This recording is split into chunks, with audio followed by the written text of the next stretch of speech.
ځان لپاره قصرونه او بلډنګونه ورباندې جوړوو او د یوې ذرې په اندازه هم د آخرت فکر نه کوو.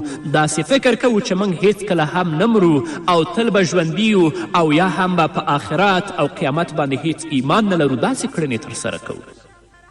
نن ګورو چې زموږ ډیر لوی لوی علما چې هغوی په خپله ژبه باندې هم ځان ته لوی لوی علما وایي د دنیا او د پیسو په خاطر د یهودو او نصاراو په غلامي بوخت دي او د هغو د غلامي کړۍ په خپلو غوږونو کې اچولي. په داسې حال کې به اسلامي امت ولې په ذلت کې نه وي چې مشران داسې وي، علما داسې وي، نو د عوامو نه به څه ګیله وي.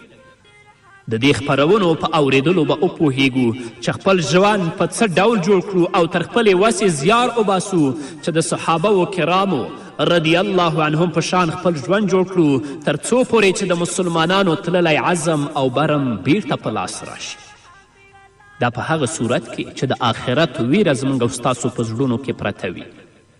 خپل ژوند الله رب العزت د کلام په رڼا کې او د محمد رسول الله صلی الله علیه وسلم د احادیث